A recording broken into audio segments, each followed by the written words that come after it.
Sa gitna ng nakakapasong init ng tanghali, isang babaeng nagngangalang Luz ang nag-aangkas sa kanyang ina papunta sa ospital. Ngunit ang kanilang paglalakbay ay nauwi sa isang bangungot nang harangin sila ng isang tiwaling pulis. Mula sa nagbabagang kalsada hanggang sa isang madilim na sabwatan, binuksan ng mga hakbang ni Luz ang isang lihim na halos nailibing na magpakailanman. Ang hangin sa kamay nilaan ng tanghaling iyon ay parang baga. Ang usok mula sa mga sasakyan ay bumibikig sa mga lansangan, humahalo sa mainit na alikabok na dumidikit sa balat. Pinaningkita ni Luz ang kanyang mga mata sa likod ng kanyang helmet, habang mahigpit na hawak ang manibela ng kanyang luma, ngunit matatag na itim na motorsiklo na sumusuong sa siksikan ng trapiko. Ang kanyang manipis na jacket ay hindi sapat upang harangan ang sikat ng araw na tumutusok sa kanyang likuran.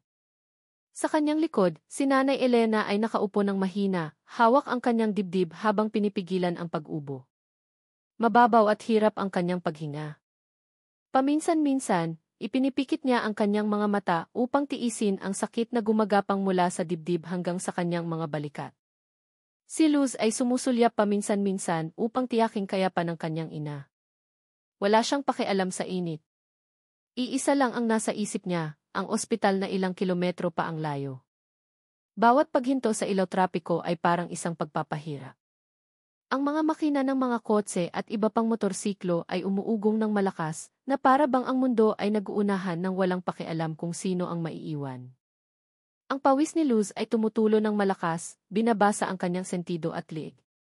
Alam niyang ang oras ay hindi na lamang mga numero sa relo. Bawat segundo ay nangangahulugan ng pag-asa para sa buhay ng kanyang ina. Kaunti na lang, Nay, kapit lang po, bulong niya, halos hindi marinig sa gitna ng ingay ng mga busina.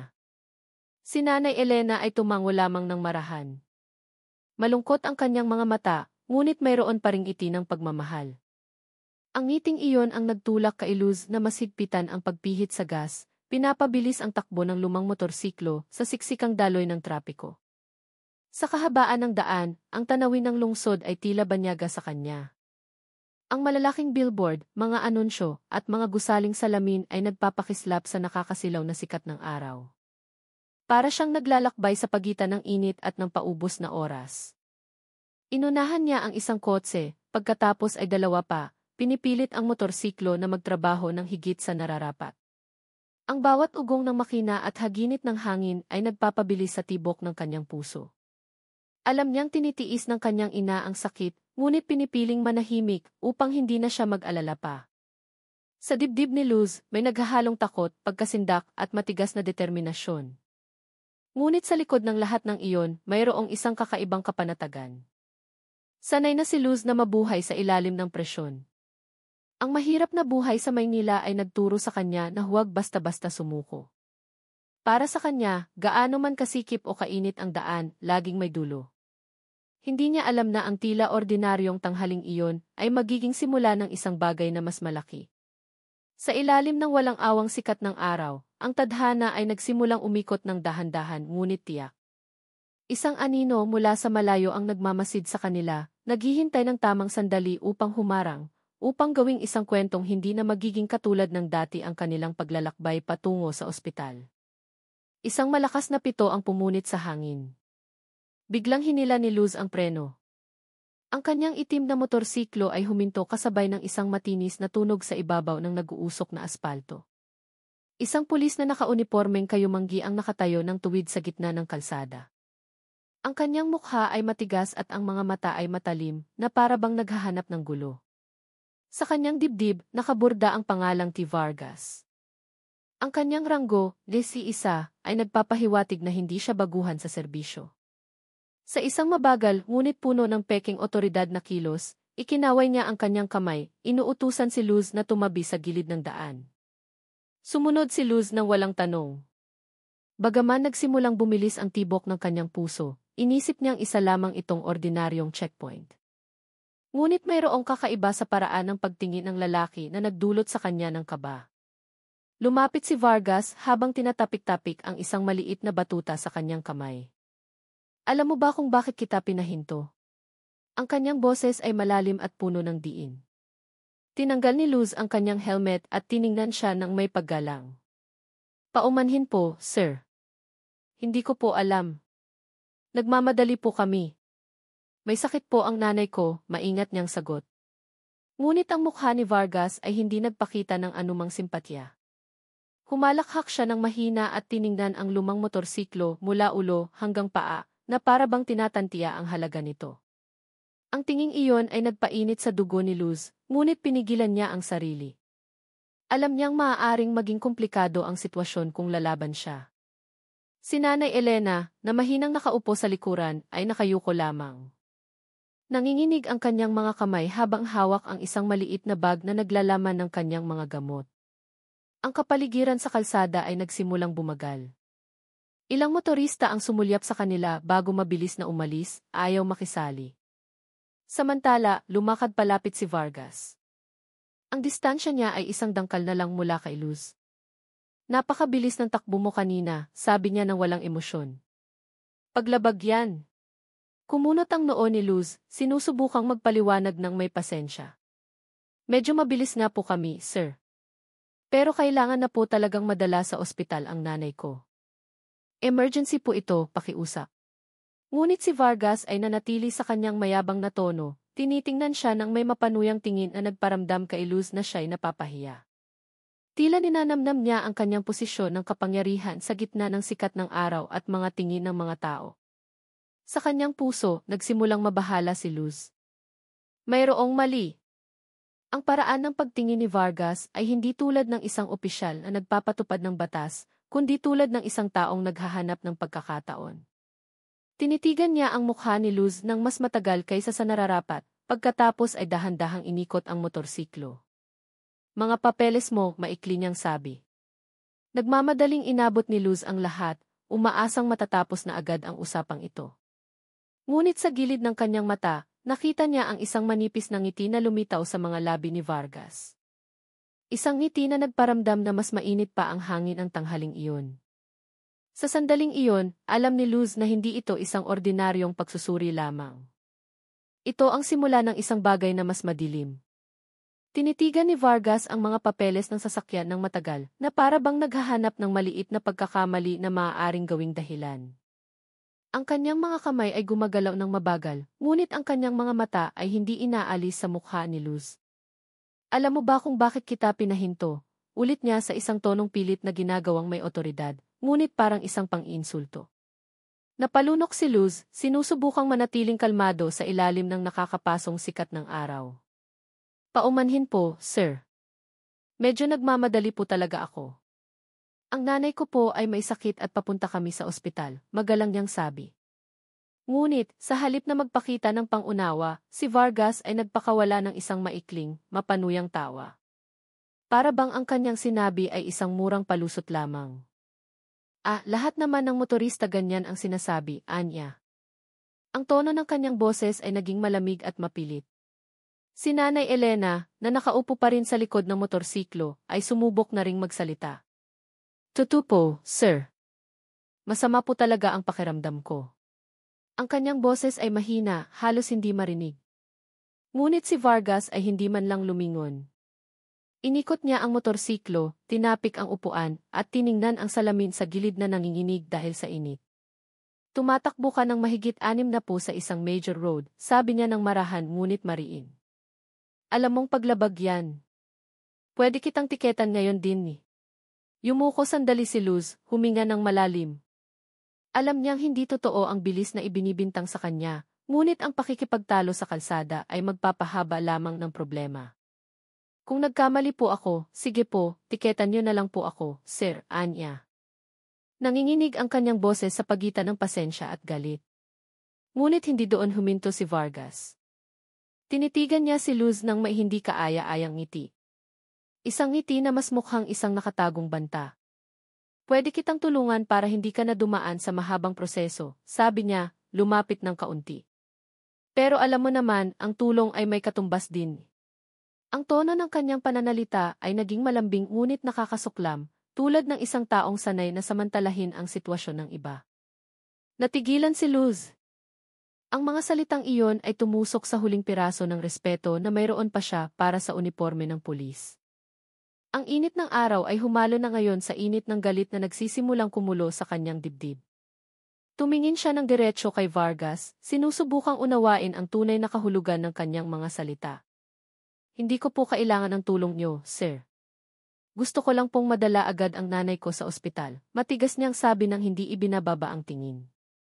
Ngunit si Vargas ay umisi lamang, tinitingnan siya mula ulo hanggang paa. Sa tinging iyon, naramdaman ni Luz ang isang pahiwatig ng pang-aabuso na nagdulot sa kanya ng pandidiri. Ang kalsada sa paligid niya ay patuloy na abala, ngunit tila huminto ang oras sa pagitan nilang dalawa. Sa dibdib ni Luz, nagsimulang tumubo ang galit. Hindi lamang dahil sa pagtrato sa kanyang ina na parang walang halaga, kundi dahil ang katarungan ngayon ay parang isang mamahaling bagay na ibinebenta sa ilalim ng mesa ng isang taong nakaunipormeng kayumanggi.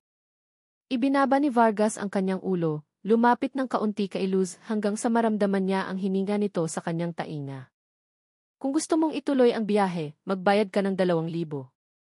Kung hindi, hihilahin ko tong motor mo ngayon din, bulong niya ng marahan, ngunit matalim na parang kutsilyong dumadampi sa balat. Napako si Luz sa kanyang kinatatayuan. Ang 2,000 piso ay hindi maliit na halaga para sa kanya. Alam niya na wala siyang ginawang paglabag. Ngunit ang paraan ng pagtingin ni Vargas, malamig at puno ng kapangyarihan, ay nagpaunawa sa kanya na hindi na ito tungkol sa batas, kundi isang hayagang pangingikil sa ilalim ng sikat ng araw. Huminga siya ng malalim, sinusubukang pigilan ang sarili na hindi magpadala sa emosyon. Samantala, ang kanyang itim na motorsiklo ay nakatayo sa gilid, tila isang piping saksi sa nakakasakal na kawalang katarungan. Hinawakan ni Nanay Elena ang braso ni Luz ng mahina. Ang kanyang mga mata ay nagmamakaawa. Anak, huwag ka nang makipag-away. Pakiusap, umalis na lang tayo agad, mahina niyang sabi. Nanginginig ang kanyang boses, kalahati dahil sa sakit, kalahati dahil sa takot. Tiningnan ni Luz ang kanyang ina, ang mga mata niya ay nag-iinit sa pagitan ng awa at galit. Alam niyang hindi na kayang magtagal ng kanyang ina sa ilalim ng araw, ngunit hindi rin niya kayang yumuko sa maruming laro na ito. Sinubukan niyang muling magsalita ng may mahinahong tono. Sir, may malubhang sakit po ang nanay ko. Gusto lang po naming makarating sa ospital. Pakiusap po, huwag niyo na kaming pahirapan. Ngunit sa halip na tanggapin, si Vargas ay tumawa ng mahina. Isang tawa na parang pangungutya sa lahat ng uri ng paggalang. Lahat ng tao may dahilan, sabi niya habang tinatapik-tapik ang batuta sa kanyang kamay.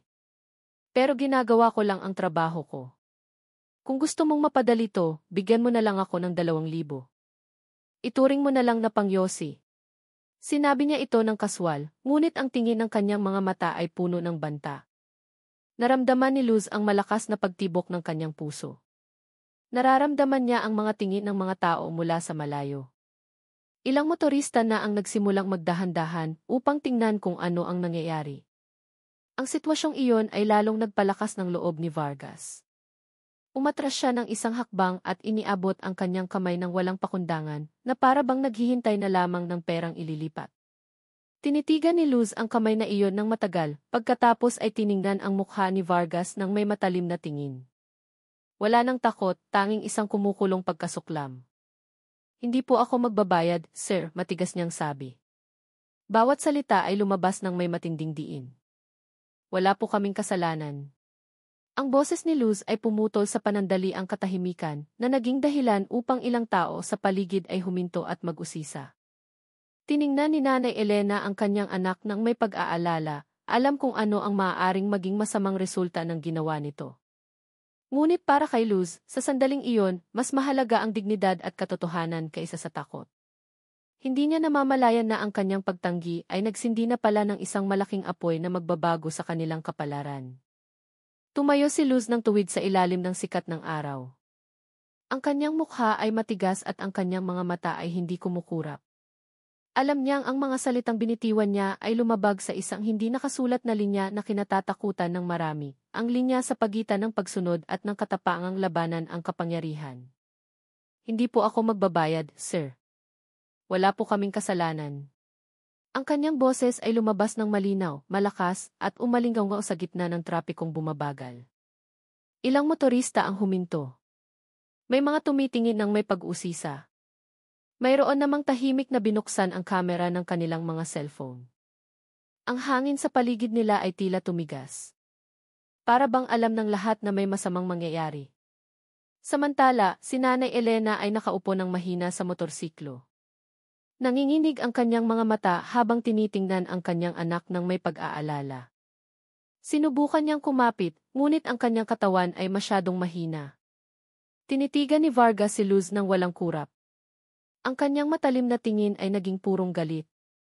Matapang ka ah. Kinakalaban mo ko, sabi niya ng mahina, ngunit ang kanyang boses ay umalingaw-ngaw sa gitna ng ugong ng mga sasakyan.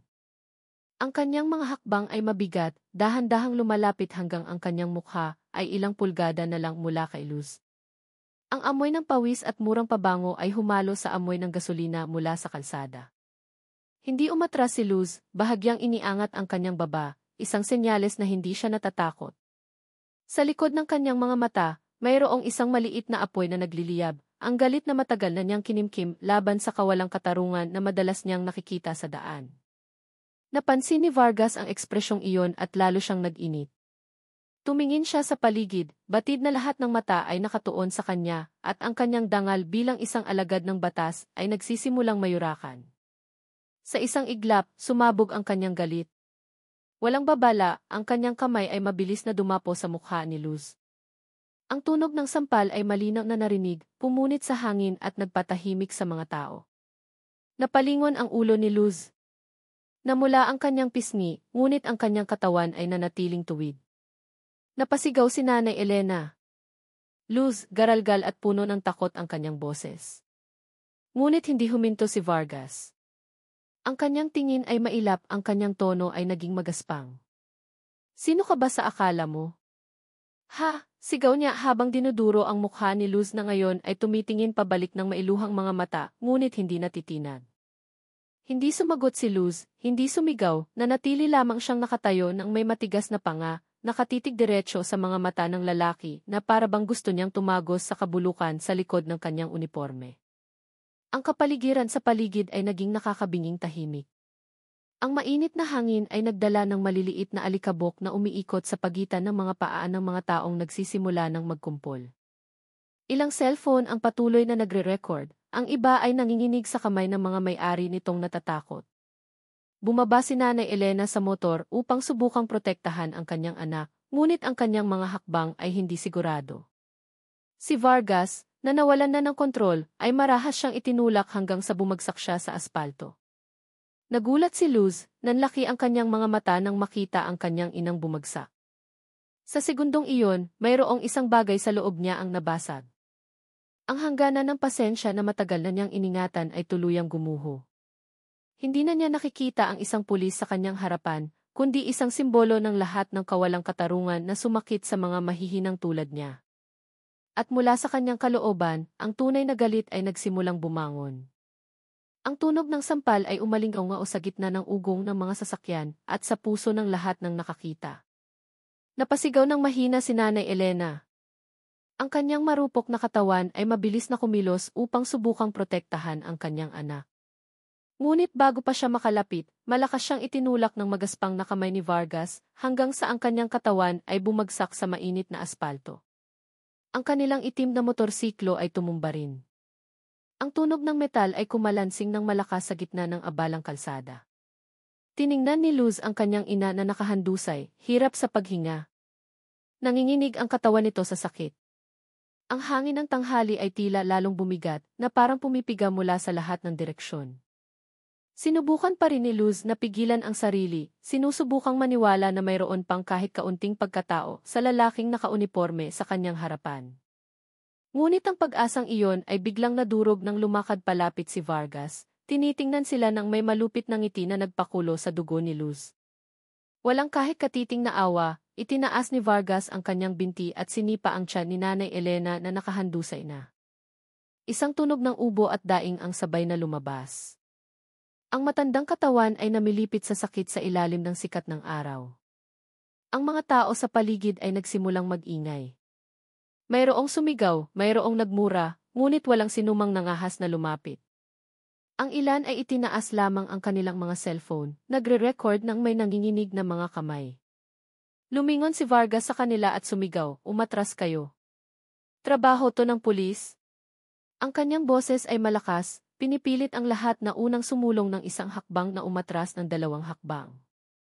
Naramdaman ni Luz na ang paningin niya sa mundo ay nagsimulang lumabo. Lahat ng tunog ay naghalo.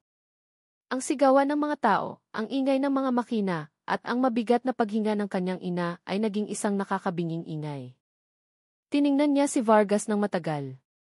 Sa mukha ng lalaki walang bakas ng pagsisisi. Tanging isang kakaibang kasiyahan na isinilang mula sa kapangyarihan. Kinagat ni Luz ang kanyang ibabang labi hanggang sa malasahan ang alat ng dugo, sinusubukang kontrolin ang sarili upang hindi gumawa ng padalos-dalos na hakbang. Ngunit nang makita ang kanyang inang hawak ang tiyan, umiiyak ng pigil at sinusubukang bumangon, ang kanyang puso ay gumuho. Tama na, sigaw niya, ang kanyang boses ay paos ngunit matatag, pumutol sa panandali ang katahimikan. Si Vargas ay sumulyap lamang, pagkatapos ay dumura sa lupa at itinaas ang kanyang baba ng mayabang. Kung ayaw mong mas malala pa ang abutin mo, magbayad ka na ngayon, anya nang may mapanuyang hamon, hindi alam na kasisindi niya lang ng isang apoy na hindi na mamamatay. Dahan-dahang tumayo si Luz, naninigas ang kanyang katawan, ngunit ang kanyang mga mata ay matalim na parang talim ng kutsilyo. Wala na siyang pakialam sa mga tao, wala na siyang pakialam sa banta. Sa ilalim ng nakakapasong sikat ng araw, ang kanyang mukha ay maputla ngunit malamig. Ang hangin sa paligid niya ay tila huminto sa pag-ikot. Maging ang ingay ng mga sasakyan ay tila lumayo, nag-iwan ng iisang bagay. Bago sumabog ang galit, tiningnan niya muli ang kanyang ina, tinitiyak na humihinga pa si Nanay Elena, pagkatapos ay ibinaling ang kanyang tingin kay Vargas na nakatayo ng may mapanghamak na ngiti. Sa paningin ni Luz, ang mundo ay lumiit sa isang punto, ang lalaki sa kanyang harapan nakasisipa lang sa kanyang ina. At sa sandaling iyon, alam niyang wala ng lugar para sa salitang paumanhin. Dahan-dahang tumayo si Luz, itinutuwid ang kanyang katawan na kanina inanginginig.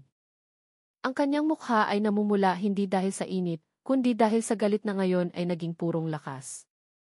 Ang kanyang mga mata ay malamig at matalim na parang bakal. Ang kanyang paghinga ay mabigat, ngunit ang kanyang mga hakbang ay matatag.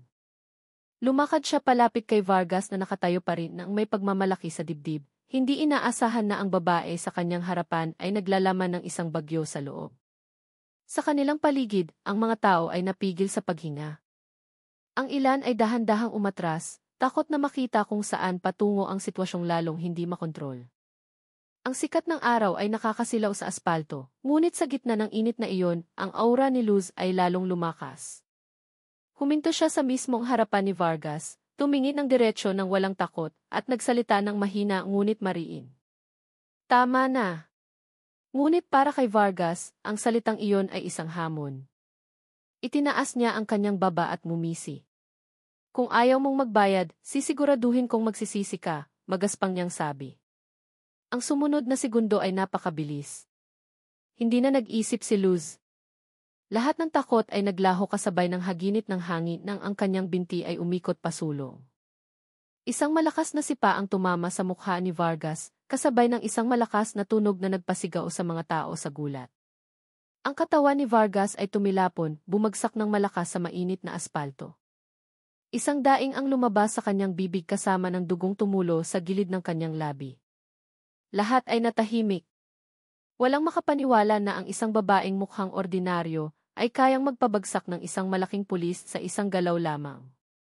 Ngunit si Luz ay nakatayo ng tuwid, walang bahid ng pagsisisi sa kanyang mukha. Tiningnan niya ang katawan ni Vargas na gumugulong at sa loob ng kanyang mga mata, mayroong isang bagong bagay, isang katapangang hindi na mapipigilan. Ang dalawang kasamang pulis ni Vargas na kanina pa nakatayo sa gilid ng daan ay agad na tumakbo palapit. Isa sa kanila ang humugot ng batuta mula sa kanyang baywang, habang ang isa naman ay sinubukang yakapin si Luz mula sa likuran. Ngunit si Luz ay kumilos na parang kidlat. Yumuko siya, pinaikot ang kanyang katawan at inihampas ang kanyang siko-diretso sa panga ng lalaki sa kanyang likuran. Ang katawan nito ay bumagsak agad. Sinubukan ng isa pang pulis na ihampas ang kanyang batuta sa ulo ni Luz, ngunit umiwas siya ng kalahating hakbang at gumanti ng isang malakas na suntok sa tiyan. Isang mabigat na tunog ang lumabas sa bibig ng lalaki bago bumagsak ang kanyang katawan ng nakaluhod.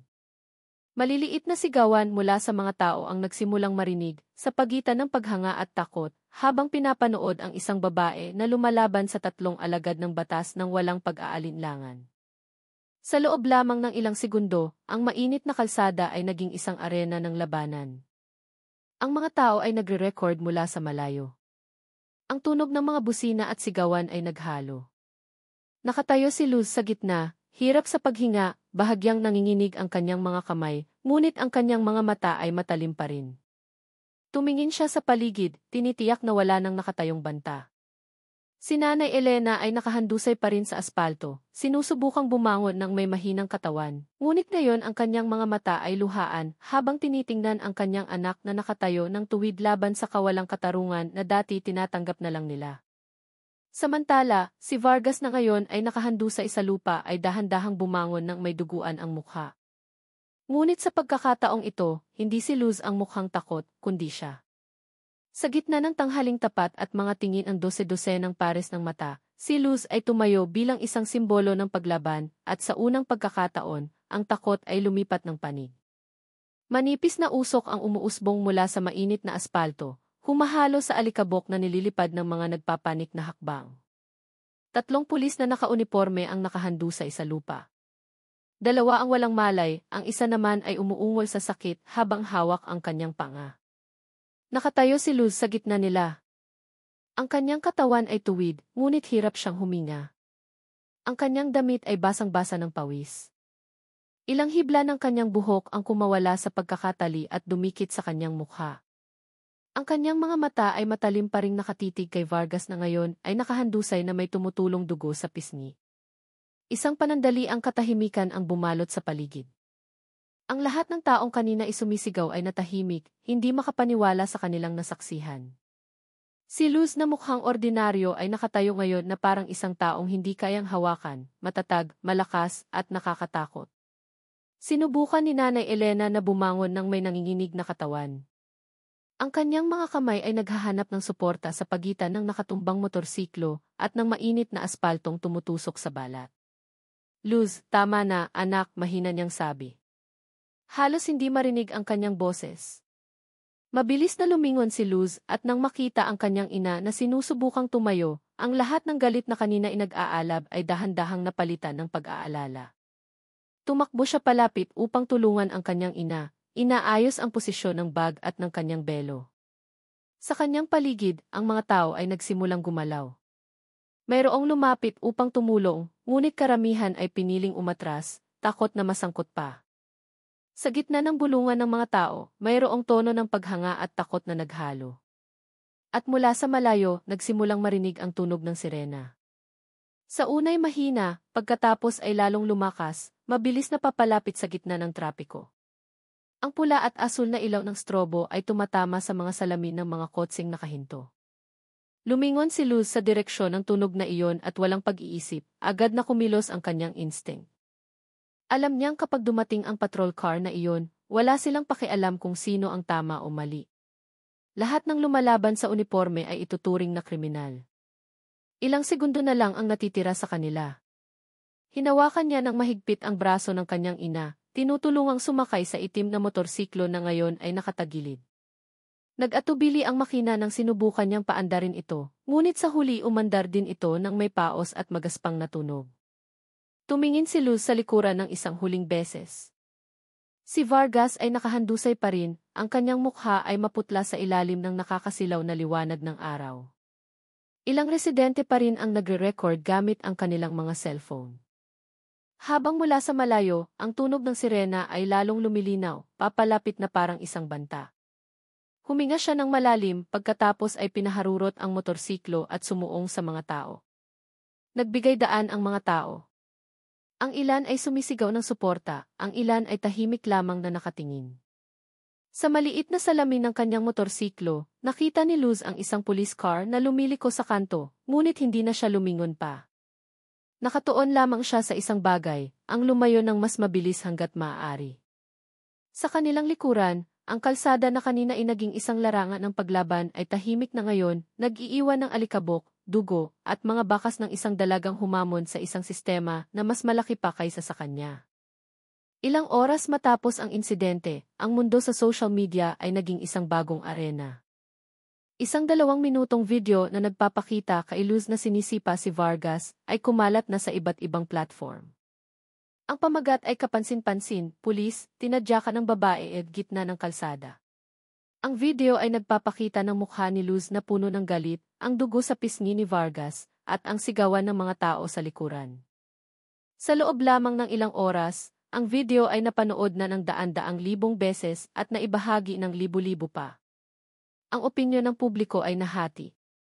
Mayroong pumuri sa katapangan ni Luz na labanan ang isang tiwaling opisyal, ngunit hindi rin kakaunti ang nag-akusa sa kanya bilang isang babaeng bastos, manglalapastangan sa batas, at isang banta sa kaayusan.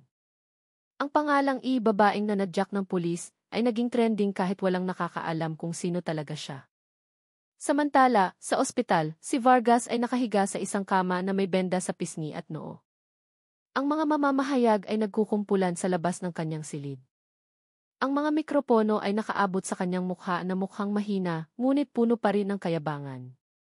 Ginagawa ko lang po ang aking tungkulin. Inatake ako ng babaeng iyon ng walang dahilan. Matagal na namin siyang pinaghihinalaan na bahagi ng isang grupo ng mga provokador na gustong sirain ang imahe ng kapulisan, sabi niya sa isang paos na boses na pilit na ginawa. Ang kanyang mga salita ay na-record at ipinalabas sa balita sa hapon.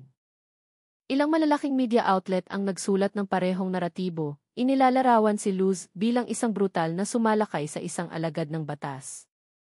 Ang larawan ng mukha ni Vargas ay nakapaskil sa telebisyon, kumpleto sa label na biktima ng karahasan. Ngunit sa kabilang banda, ang mga alternatibong media at mga account ng mamamayan ay nagsimulang maghukay ng mas malalim. Binagalan nila ang video, pinansin kung paano unang nanampal si Vargas, kung paano bumagsak si Nanay Elena. Isinulat nila muli ang naratibo, babae, ipinagtanggol ang sarili mula brutal de police. Nagsimulang magbago ang opinyon ng publiko, ngunit hindi lahat ay naniwala. Sa gitna ng mga sumusuportang komento, lumitaw ang daan-daang anonymous na account na nag-aakusa na ang video ay edited. Ilang malalaking account ang biglang nagbura ng kanilang mga post matapos makatanggap ng babala. Nagsimulang maramdaman ang isang kakaibang bagay. Tila may isang malaking kamay na sinusubukang kontrolin ang kwento. Si Luz mismo ay walang alam kung gaano nakalayo ang kumalat ng video. Nakaupo lamang siya sa isang maliit na silid sa isang maliit na ospital sa gilid ng lungsod, binabantayan ang kanyang ina na mahina pa rin. Mula sa kanyang lumang cellphone, binasa niya ang balita ng nanlalaki ang mga mata, nakikita ang kanyang sarili bilang pambansang headline. Pulis, biktima ng karahasan ni si Calzada. Ganoon ang nakasulat sa ilalim ng larawan ni Vargas. Kinuyom niya ang kanyang kamao sa galit ngunit walang magawa. Binaligtad nila ang lahat, bulong niya. Sa ibang screen, patuloy na lumalabas ang mga komentong puno ng puot.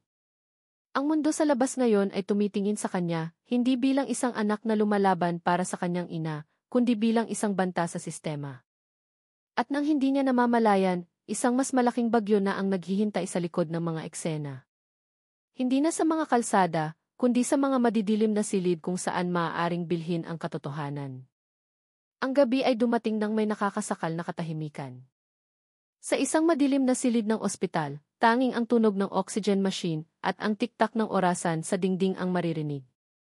Nakaupo si Luz sa isang plastik na upuan sa tabi ng kama, pinagmamasdan ang kanyang ina na mahinang natutulog. Ang pagod at kaba ay nagpatong-patong sa kanyang dibdib. Ang mundo sa labas ay tila galit sa kanya. Ang mga balitang binabaluktot ang katotohanan, mga komentong puno ng pang-aalipusta, at mga mukhang tumitingin sa kanya ng may pagdududa. Habang lumilipad ang kanyang isipan, biglang nag-vibrate ang kanyang cellphone. Isang hindi kilalang numero ang lumitaw sa screen, walang pangalan, walang anumang tanda. Nag-aalangan, binuksan ni Luz ang mensahe. Ang mga salita sa screen ay nagpatindig ng kanyang balahibo. Hindi mo alam kung sino ang kinakalaban mo. Si Vargas ay hindi lang ordinaryong pulis trapiko. Isang larawan ang sumunod. Si Vargas ay nakikipagkamay sa isang mataas na opisyal ng militar sa isang marangyang silid pulungan na puno ng mga watawat at sagisag ng bansa. Kumunot ang noo ni Luz. Pinalaki niya ang larawan, pinagmamasdan ang pilit ng ngiti sa mukha ni Vargas at ang malamig na tingin ng lalaki sa tabi niya. Mayroong isang bagay na hindi tama. Imposibleng ang isang ordinaryong pulis trapiko ay makapasok sa bilog ng mga taong may mataas na ranggo na tulad niyon. Ang sumunod na mensahe ay dumating. Nasa radar ka na nila. Burahin mo ang mga bakas mo o lahat ay mawawala. Pagkatapos noon, ang numero ng nagpadala ay hindi na matawagan. Tinitigan ni Luz ang screen ng kanyang cellphone ng matagal. Sumikip ang kanyang dibdib. Alam na alam niya ang ibig sabihin ng mensaheng iyon, isang banta. Ngunit ang mas nagpatakot sa kanya ay ang unang pangungusap, si Vargas ay hindi lang ordinaryong pulis. Inulit niya sa kanyang isipan ang nangyari kaninang tanghali. Ang paraan ng pagsasalita ni Vargas, ang kanyang sobrang tiwala sa sarili, maging ang kanyang kakaibang kalmado kahit na napapaligiran ng mga tao. Lahat ay nagsimulang magkaroon ng saysay. Marahil hindi siya isang ordinaryong alagad ng batas, marahil may mas malaking kapangyarihan sa likod ng unipormeng iyon. Hinawakan niya ng mahigpit ang kanyang cellphone. Malamig na pawis ang nagsimulang tumulo sa kanyang sentido. Sa labas ng bintana, ang mga ilaw ng lungsod ay kumikinang sa katahimikan. Ngunit sa puso ni Luz, mayroong isang bagay na nanginginig, takot na maihalong pag-uusisa. Nagising si Nanay Elena, tinitingnan ang kanyang anak ng may malungkot na mga mata. Anong nangyari, anak? Mahina niyang tanong. Mabilis na itinago ni Luz ang cellphone sa kanyang kandungan. Wala po, Nay. Magpahinga na lang po kayo, sabi niya habang ngumingiti. Ngunit nanginginig ang kanyang boses. Tinitigan ni Nanay Elena ang mukha ng kanyang anak ng ilang segundo bago nagsalita ng mahina, anak, mag-ingat ka. Minsan, ang may kapangyarihan ay hindi ang taong nakikita mo. Ang mga salitang iyon ay lumutang sa hangin na parang isang bulong ng payo at babala. Yumuko si Luz, tinitingnan ang payat na mga kamay ng kanyang ina. Hindi niya alam kung sino ang nagpadala ng mensahe, ngunit isang bagay ang sigurado. Ang laban na kanyang kinakaharap ngayon ay hindi na tungkol sa dignidad sa kalsada, kundi tungkol sa isang malaking lihim na nakatago sa likod ng kapangyarihan. Nang umagang iyon, kakaiba ang pakiramdam mula pa nang imulat ni Luz ang kanyang mga mata. Binuksan niya ang kanyang cellphone, umaasang makahanap ng magandang balita o marahil suporta mula sa mga taong pumuri sa kanya kagabi. Ngunit ang kanyang social media feed ay blanko. Ang mga account na kahapon ay maingay na nagtatanggol at nagpapakalat ng video ay naglaho na parang bula. Ilang mga post na naging viral ay nawala na parang hindi kailanman umiral. Ang mga comment section ay natahimik at ang mga dating matatapang na magsalita ay hindi na lumitaw. Ilang mga account na nanatili ay nagsulat ng maikling mensahe bago tuluyang nawala. Paumanhin, hindi na namin kayang ipagpatuloy. Nanginginig ang kanyang puso. Mayroong isang malaking puwersa na kumikilos sa likod ng mga eksena, binubura ang bawat bakas ng katotohanan isa-isa, na parang isang hindi nakikitang kamay na maingat na nililinis ang ebidensya ng isang krimen. Sinubukan niyang buksan ang mga news portal, ngunit pareho lang ang resulta. Ang mga artikulong dating nagtatanggol sa kanya ay nabura na, pinalitan ng opisyal na pahayag mula sa kapulisan na nagsasabing ang insidente ay isang pagkilos laban sa otoridad. Ilang mga site pa nga ang naglathala ng bagong naratibo, Dennis misteryosong babae, pinaghihinala ang bahagi ng isang radikal di grupo. Tinitigan ni Luz ang screen nang may matigas na panga. Alam na alam niya kung paano maaaring hubugin ang opinyon ng publiko sa isang pangungusap lamang sa balita. Ang katotohanan ngayon ay mukhang maliit, halos walang lugar upang mabuhay. Maging ang mga independent journalist na kumontak sa kanya kahapon ay hindi na matawagan. Ang kanyang mga mensahe ay sent lamang at walang palatandaan ang tugon. Isang kakaibang pakiramdam ang nagsimulang bumalot sa kanyang isipan. Bawat hakbang ay tila binabantayan. Habang lumalabas siya ng silid ng ospital upang bumili ng tubig, may napansin siya sa labas ng bintana. Isang itim na kotse ang nakaparada sa kabilang kalsada. Dalawang lalaking nakasibilyan ang nakaupo sa loob, walang ginagawa kundi tumingin sa direksyon ng ospital. Hindi nila ito itinatago na para bang sinasadyang ipakita ang kanilang presensya. Nagkunwari si Luz na walang pakialam, ngunit bumibilis ang tibok ng kanyang puso. Alam niya ang ganitong pattern. Ang hayagang pagmamanman ay isang banayad na mensahe, alam namin kung nasaan ka. Pagbalik niya sa silid, agad na napansin ni Nanay Elena ang kanyang pagkabalisa. Bakit, anak? Mahina niyang tanong. Umiling lamang si Luz at inilagay ang tubig sa mesa. Tumingin siyang muli sa bintana, tinitiyak na naroon pa rin ang kotse, at nasa parehong lugar pa rin ito. Sa kanyang isipan, nagsimulang mabuo ang isang palaisipan. Ang naglahong video, ang mga binawing balita, ang mga nanahimik na saksi, at ngayon ang itim na kotse na iyon, lahat ay hindi nagkataon. May isang taong sinusubukang burahin ang katotohanan, at ayaw nilang mabuhay siya ng matagal upang sabihin ito. Tiningnan niya ang kanyang ina nang may malalim na tingin at bumulong, kailangan na nating umalis dito, Nay. Ngayon din ni. Hapon na nang umupo si Luz sa isang maliit na bangko sa hardin sa likod ng ospital, sinusubukang pakalmahin ang kanyang isipan. Madilim ang kalangitan, nagkukumpulan ang mga ulap na parang masamang pangitain. Pagod na siyang tumakbo mula sa mga anino, ngunit sa loob niya, mayroong isang puwersang nag-uudyok na hanapin ang katotohanan, anuman ang panganib. Sa sandaling iyon, isang lalaking nakaabong jacket ang dahan-dahang lumapit. Payat ang kanyang mukha, at ang kanyang matatalim na mata ay puno ng kalkulasyon. Ikaw si Luz, hindi ba? Ang kanyang boses ay mababa ngunit matatag. Agad na umatras si Luz ng kalahating hakbang. Ang kanyang mga kamay ay handa sa kanyang baywang na parabang naghahanda sa sarili. Itinaas ng lalaki ang kanyang dalawang kamay upang pakalmahin siya. Kalma lang. Ang pangalan ko ay Mateo Cruz. Isa akong investigative journalist, sabi niya habang ipinapakita ang isang luma at gasgas na press card. Tinitigan siya ni Luz nang may pagdududa, ngunit mayroong isang bagay sa tono ng kanyang boses na nag-udyok sa kanya na makinig. Umupo si Mateo sa parehong bangko, binuksan ang isang brown folder mula sa kanyang bag, at naglabas ng ilang piraso ng dokumento. Alam kong ang nangyari sa'yo ay hindi nagkataon, dahan-dahan niyang sabi. Sa loob ng folder, mayroong ilang mga pangalan, mga pirma, at isang listahan ng malalaking halaga sa mga bank account. Sa gitna ng mga pangalang iyon, agad na nakilala ni Luz ang isa, ay si Marco Vargas. Hindi siya isang ordinaryong pulis kalsada, sabi ni Mateo. Bahagi siya ng isang network na tinatawag na Unit 13. Pinoprotektahan nila ang mga iligal na negosyo ng matataas na opisyal, mula sa smuggling ng gasolina hanggang sa paglilipat ng pondo ng mga proyekto. Bawat salita na lumabas sa bibig ni Mateo ay tila mabigat, na parang bigat ng isang lihim na matagal na niyang itinatago. Tiningnan ni Luz ang mga dokumento ng nanlalaki ang mga mata. Sa susunod na pahina, nakita niya ang mga printout ng mga bank transfer ng malalaking halaga mula sa personal na account ng isang mataas na opisyal patungo kay Vargas. Umaabot ito sa daan-daang libong piso na may maikling deskripsyon at operasyon sa lapangan. Kumabog ng malakas ang puso ni Luz. Lahat ng piraso ng mga pangyayari ay nagsimulang magtugma, ang paraan ng pagiging mayabang ni Vargas, ang kanyang katapangan na mangikil sa publiko, hanggang sa pagbubura ng mga bakas ng video sa internet. Kaya pala. Bahagi sila lahat nito, tanong niya sa isang nanginginig na boses.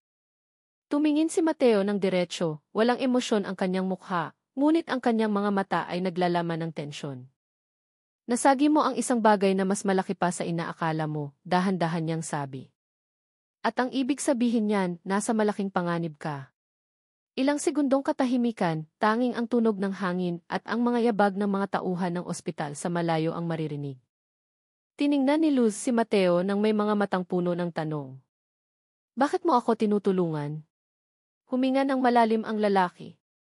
Dahil may nawala sa akin dahil sa kanila, sagot niya ng walang emosyon. At ayokong mangyari sa iyo ang nangyari sa kanya. Ang mga salitang iyon ay nagpatahimik kay Luz. Alam niyang mula sa sandaling iyon, hindi na magiging pareho ang kanyang buhay. Hindi lang dahil hinahabol na siya, kundi dahil dala na niya ngayon ang susi patungo sa isang bagay na mas madilim pa kaysa sa isang kaso ng pangingikil sa kalsada. Sa langit na nagsisimulang dumilim, dalawang ibon ang mabilis na dumaan, at naramdaman ni Luz na tila nagbibigay ng senyas ang mundo na ang susunod na darating ay mas mapanganib pa kaysa sa anumang kanyang naranasan na. Nang gabing iyon, mamasa-masa ang hangin at madilim ang langit na walang bituin. Sa isang maliit na inuupahang bahay sa dulo ng isang eskinita, Katutulong pa lang ni Luz sa kanyang ina na humiga nang marinig ang mga yabag sa labas. Sa unay mahina, ngunit lalong lumilinaw. Mabibigat at sabay-sabay na mga hakbang, sinasabayan ang tunog ng kumakaskas na metal. Agad niyang naramdaman na mayroong nangyayari. Bago pa siya makakilos, ang pinto sa harap ay malakas na sinipa hanggang sa matanggal ang bisagra nito. 4 na lalaking nakaunipormeng pulis ang pumasok. Ang kanilang mga mukha ay matigas at walang ekspresyon. 2 sa kanila ang nagtutok ng baril habang ang iba ay nagsimulang halughugin ang laman ng bahay. Hanapin niyo ang data, bilis, sigaw ng isa sa kanila sa isang paos na boses. Hinila ni Luz ang kanyang ina at mabilis na binuksan ang bintana sa likuran. Ang tunog ng mga nababasag na gamit ay maririnig sa sala. Sa nagmamadaling mga hakbang at hirap na paghinga, tumakbo sila sa isang maliit na bakuran sa likod ng bahay, sumusuot sa mga anino ng gabi. Tumakbo sila ng walang direksyon hanggang sa makarating sa isang gilid ng lungsod, isang madilim na lugar na tanging ilaw lang mula sa isang sirang poste, at ang tunog ng mga kuliglig ang naririnig. Doon, nakatayo ang isang luma at abandonadong bahay. Ang pintura nito ay natuklap na at ang mga bintana ay basag. Tinulungan ni Luz ang kanyang ina na pumasok, dahan-dahang isinara ang pinto, at pinigil ang paghinga. Sa loob ng bahay na iyon, tanging lamig at alikabok ang naroon, ngunit para sa kanila, iyon ang tanging ligtas na lugar ng gabing iyon. Malakas na umubo si Nanay Elena, nanginginig ang kanyang katawan. Tumingin si Luz sa labas sa pamamagitan ng siwang sa bintana, tinitiyak na walang sumusunod. Ngunit sa kanyang puso, alam niyang hindi pa tapos ang pagtugis. Ang mga taong nakauniporme ay hindi lang ordinaryong pulis. Sila ay bahagi ng isang sistema na gustong burahin ang kanyang mga baka sa mundo. Ilang oras ang lumipas, narinig ang tunog ng magaang mga yabag sa bakuran. Agad na naghanda si Luz, hawak ang isang kinakalawang na kutsilyo sa kusina na natagpuan niya sa sahig. Ngunit ang lumitaw ay si Mateo, dahan-dahang naglalakad ng may seryosong mukha. Isinara niya ang pinto sa kanyang likuran at tiningnan sila ng may pagod na mga mata. Mas mabilis silang kumilos kaysa sa inaasahan ko, sabi niya. Inilabas niya ang isang maliit na flash drive mula sa bulsa ng kanyang jacket at ibinigay ito kay Luz. Ito ang ebidensya ng lahat ng transfer, mga pangalan ng opisyal, at mga lihim na talaan ng Unit 13. Kapag lumabas to, babagsak sila. Tinanggap ni Luz ang maliit na bagay na iyon nang may nanginginig na mga kamay. Kung ganon, bakit hindi mo ito ibigay sa media? Tanong ni Luz. Tinitigan siya ni Mateo ng matagal at sumagot ng mahina, ang media nila ay kontrolado na. Tanging isang tagalabas na tulad mo ang makakapaglabas nito. Tinitigan ni Luz ang flash drive ng matagal na para bang dala nito ang bigat ng mundo. Gamit nito, mabubunyag natin ang lahat, bulong niya. Umiling si Mateo. Pero kung mananatili ka lang na buhay. Ang kanyang boses ay matatag, puno ng diin. Lumapit siya ng kaunti, bumaba ang kanyang boses. Pero mag-ingat ka, baka ang sarili mong kasama ay nag-traitor na. Tiningnan siya ni Luz ng matalim, nararamdaman na mayroong isang bagay sa likod ng mga salitang iyon. Anong ibig mong sabihin? Hindi sumagot si Mateo. Tumingin lamang siya sa basag na bintana, sa madilim at tahimik na kalsada. Sa malayo, narinig ang tunog ng isang kotseng dahan-dahang dumadaan at ang ilaw nito ay panandali ang tumama sa dingding ng bahay. Sa puso ni Luz, nagsimulang tumubo ang pagdududa. Nang gabing iyon, sa gitna ng kumikislap na ilaw, napagtanto niyang ang kanyang kalaban ay hindi lamang nasa labas, kundi marahil ay nasa gitna rin nila. Nang umagang iyon, mabigat at mamasa-masa ang hangin sa Maynila. Makulimlim ang langit na parang may itinatago. Niyakap ni Luz ang kanyang ina na nakaupo sa likuran ng itim na motorsiklo. Ang kanyang mga mata ay nakatitig sa daan ng may matatag na determinasyon. Sa loob ng kanyang bag, nakatago ang maliit na flash drive na bigay ni Mateo, ang tanging ebidensya na maaaring magbunyag sa tunay na mukha ng mga opisyal sa likod ng Unit 13. Ang kanyang patutunguhan ay malinaw, ang tanggapan ng Commission on Human Rights sa Quezon City. Alam niyang malaki ang panganib, ngunit ang kanyang isipan ay nakatuon lamang sa isang bagay. Kailangang lumabas ang katotohanan, anuman ang mangyari. Habang mahigpit na nakakapit si Nanay Elena sa baywang ng kanyang anak, nanginginig ang kanyang mga mata habang tinitingnan ang kalangitan. Nararamdaman niyang may masamang naghihintay sa dulo ng kanilang paglalakbay, ngunit hindi niya kayang sabihin ito. Ang motorsiklo ay sumuong sa mga makikitid na kalye, dumaan sa mga palengke at mga abalang kanto. Napansin ni Luz ang ilang motorsiklo sa kanyang likuran, ngunit wala siyang oras na mag-isip pa. Sa kalagitnaan ng biyahe, malakas na tumunog ang kanyang cellphone. Itinabi niya ang motor at mabilis na sinagot. Ang boses sa kabilang linya ay puno ng pagkasindak, paos at nanginginig. Si Mateo. Luz, huwag kang pumunta roon, mabilis niyang sabi. Mabigat ang kanyang paghinga na para bang tumatakbo. Alam na nila ang ruta mo. May nag-traitor sa team ko. Natigilan si Luz. Ang kanyang paningin ay lumipat sa kalsada sa unahan na biglang naging bakante. Magtatanong pa sana siya, ngunit isang mahinang putok ng baril ang narinig mula sa malayo, sinundan ng matinis na tunog ng isang preno ng kotse. Naputol ang tawag. Isang malaking itim na van ang lumitaw mula sa kanto, mabilis na tumakbo at biglang huminto sa mismong harapan ng motorsiklo ni Luz. Umikit ang mga gulong at manipis na usok ang lumabas mula sa ilalim ng sasakyan. Bumukas ang pinto sa likuran ng van at lumabas ang ilang lalaking nakaitim na suit. Ang kanilang mga mukha ay walang ekspresyon at ang madidilim na salamin ay nagtatakip sa kanilang mga mata. Ngunit ang huling lumabas ay nagpatigil sa tibok ng puso ni Luz. Isang lalaking nakaabong Amerikana na may pilak na buhok na maayos na nakasuklay. Kalmado ang kanyang mukha, manipis ang kanyang ngiti, ngunit naglalaman ito ng isang banayad na banta. Dahan-dahan siyang lumapit. Ang kanyang mga sapatos na katad ay tumatapak sa aspalto ng may tiyak na tunog. Kamukha mo pala ang nanay mo noong araw, mahina niyang sabi. Tinitigan niya si Luz na para bang hinuhubaran siya ng tingin. Mahilig din siyang kumalaban sa sistema. Tiningnan ni Nanay Elena ang lalaki nang nanlalaki ang mga mata. Malakas na nanginig ang kanyang katawan. Ikaw. General Sandoval, bulong niya sa takot. Naging malamig ang mukha ng lalaki. Natatandaan mo pa pala ako, sagot niya habang bahagyang yumuyuko. Ang kanyang boses ay parang laso na binalot sa paggalang. Tiningnan ni Luz ang kanyang ina at ang lalaki, naghahalo ang pagkalito at galit. Napagtanto niyang ang pangalang iyon ay hindi banyaga. Antonio Sandoval, isa sa mga mataas na opisyal na nabanggit sa mga dokumento ni Mateo. Lahat ngayon ay nagkaroon ng saysay. Kung bakit sobrang mayabang si Vargas. Kung bakit binura ang lahat ng ebidensya. At kung bakit maaaring traidurin si Mateo. Lahat sila ay bahagi lamang ng isang malaking lambat na kontrolado ng lalaking nasa kanyang harapan. Ang unang patak ng ulan ay tumulo sa mukha ni Luz, tinatakpan ang mga luhang nagsimulang dumaloy sa gitna ng mapait na katotohanan na ang tunay na kalaban ay kilala na pala ang kanyang ina bago pa man magsimula ang lahat ng ito. Hindi pa nakakakilo si Luz nang dahan-dahang itinaas ni General Sandoval ang kanyang kamay, nagbibigay ng isang maikli, ngunit nakamamatay na senyas. Isang grupo ng mga armadong lalaki ang agad na sumulong mula sa likuran ng van. Ang kanilang mga hakbang ay sabay-sabay at sanay. Biglang naging tensyonado ang hangin, halos huminto sa pag-ikot. Hinawakan ni Nanay Elena ang kamay ng kanyang anak ng mahigpit. Nanginginig ang kanyang katawan sa ilalim ng anino ng kapangyarihan na napakalapit. Hulihin sila ng buhay, malamig na utos ni Sandoval. Ngunit bago pa man mahawakan ng isa sa kanyang mga tauhan si Luz, isang malakas na tunog ang pumunit sa hangin. Isang maliit na pagsabog ang yumanig sa kalsada, sinundan ng isang malaking apoy na lumamon sa kanang bahagi ng itim na van.